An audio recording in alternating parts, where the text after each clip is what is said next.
Good afternoon, Dr. Berger. Good afternoon, Irina. So the question is the benefits of the concierge-style model. I know that you recently, not even, a month ago, you diagnosed a patient who had liver cancer. And I just want to ask you a little bit more, and thankfully it was in the very, very early stages. And if you could just talk a little bit about what happened and how you were able to help the patient. And again, what do you think the benefits of the concierge style model? Of course. So, yes, this was a new patient to us who came with some results.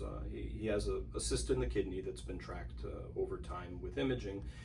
And this time the imaging, they also saw part of the liver in the process, and in the liver they saw a mass.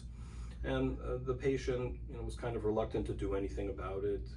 He is in his early 80s, but I really insisted that we get a dedicated MRI of the liver to look at it closely. And it was concerning for something malignant. So I did advise him to go forward, have interventional radiology, perform the biopsy. Unfortunately, it did come back malignant. It's called cholangiocarcinoma, which is cancer of the bile ducts that are in the liver, basically. Unfortunately, it's more aggressive than regular liver cancer, hepatocellular carcinoma. So I urged him to go forward with surgery. I interacted directly with the surgical oncologist and also his medical oncologist in terms of deciding whether there would be any chemo beforehand or not. Elected not to go for any adjuvant chemotherapy prior, but to go right to surgery. He recently had the surgery about a week ago, and in my discussions with his surgeon, they believe they've gotten it all out. We are still pending the pathology results of what was taken out, just to make sure there's no spread to lymph nodes and so forth.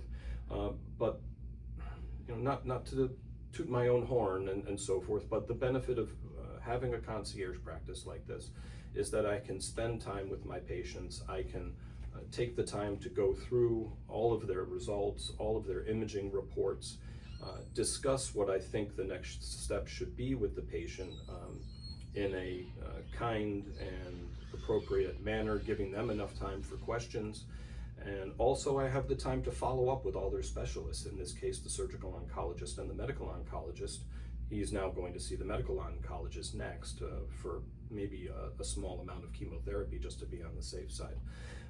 But my point is that in a traditional practice with 30 patients per day and 3,000 patients in the panel, even great doctors, and I've known many, and I know many who still continue to work in that environment, there just isn't time to really think about what needs to be done, to discuss it with the patient, to talk to their specialists.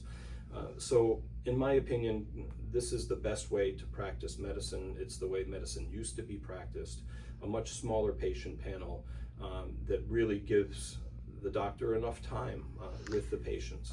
Dr. Berger, and can you be kind enough to tell me what the oncologist said? What was the reason he thinks the cancer, Yes, of course.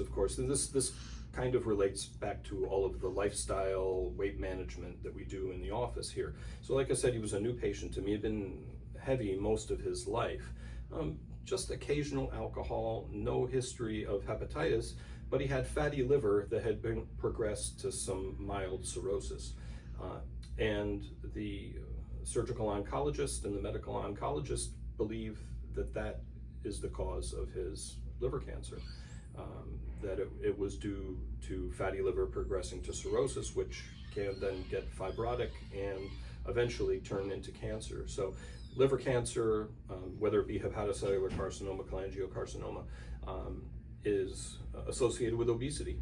And I think that unfortunately is the reason that he developed this cancer is because he hadn't managed his weight well through diet. But recently he lost about 100 pounds. Yes, prior to him coming to us, he has mild diabetes, so he did start on Ozempic and he lost quite a bit of weight. But that was only over the last year or two, and like I said, he's in his 80s, so this has been brewing for some time. Thankfully, it seems like it's been caught early. We're waiting on pathology results, but God willing, there'll be no spread, and they got it all on the first intervention with surgery. But yes, very important point to bring up, that this is probably lifestyle and weight related, unfortunately, and something that could have been prevented most likely.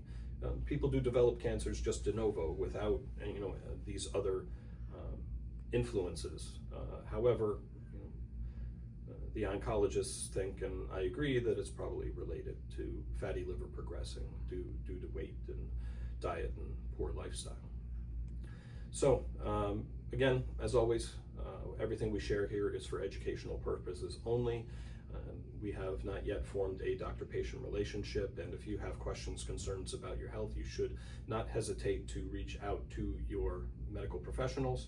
If you would like to speak with us, the number in the office, 516-604-3418, or online at northeastmedicalpractice.com. You can also check us out on all of our social media platforms, our YouTube channel, or listen to some of my discussions with other doctors on our new podcast called Longevity MD on Spotify. So in the meantime, until we speak again, be in good health.